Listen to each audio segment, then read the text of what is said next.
चौधरी चरण सिंह एक भारतीय राजनेता और देश के 5वें प्रधानमंत्री थे।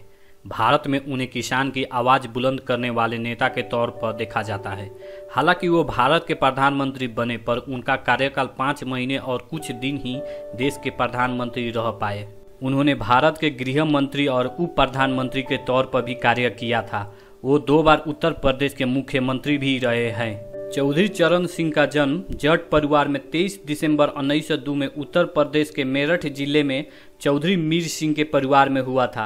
इनके परिवार का संबंध बल्लभगढ़ के राजा नहर सिंह से था, जिन्होंने 1887 की क्रांति में विशेष योगदान दिया था।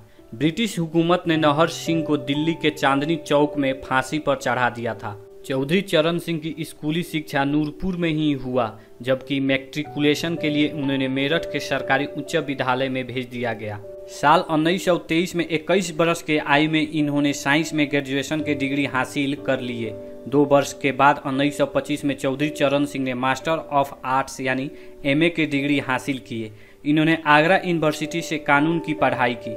चौधरी चरण सिंह वर्ष 1928 में गाजियाबाद में वकालत शुरू कर दिए।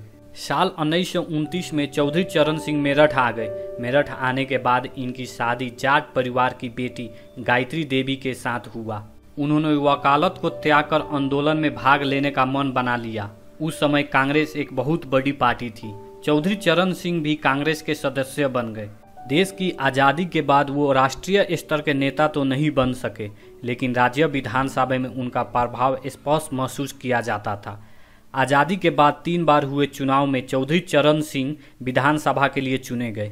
चौधरी चरण सिंह का राजनीतिक भविष्य साल 1951 में बनना आरंभ हो गया था, जब उन्होंने उत्तर प्रदेश में कैबिनेट मंत्री का पद प्राप्त हुआ।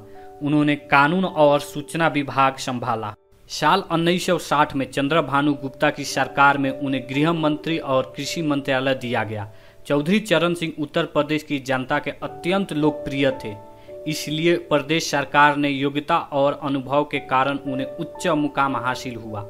चौधरी चरण सिंह और जवाहरलाल नेहरू के विचार में काफ़ी मतभेद था, जिसके चलते इन दोनों में कई बार टकराव हुए।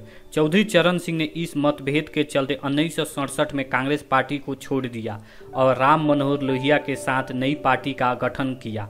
इमरजेंसी की स्थिति में इंदिरा गांधी के लगभग सभी विरोधी नेता जेल में थे। इन सभी नेताओं ने जनता पार्टी के लिए जेल में रहकर ही चुनाव लड़ा और जीत हासिल की। इसके बाद चौधरी चरण सिंह एक वरिष्ठ नेता के रूप में सत्ता में आए। मोरारजी देसाई के कार्यकाल में चौधरी चरण सिंह उप प्रधानमंत्री और गृह मंत्री रहे। इस शासन के दौरान चौधरी चरण सिंह और मोरारजी देसाई के बीच मतभेद बढ़ गए थे। इसके बाद चौधरी चरण सिंह ने बगावत कर दी और जनता दल पार्टी छोड़ दी, जिससे मोरारजी देसाई की सरकार गिर गई। कांग्रेस और दूसरी पार्टी के समर्थन से चौधरी चरण सिंह ने प्रधानमंत्री पद को संभाला। कुछ वक्त बाद इंदिरा गांधी ने समर्थन वापस ले लिया और चौधरी चरण सिंह को समर्थन न मिलने से प्रधानमंत्री पद से इस्तीफा देना पड़ा। 29 मई 1987 को इनका निधन हो गया। आशा करता हूँ ये वीडियो आपको काफ़ी पसंद आया होगा। Thanks for watching my channel.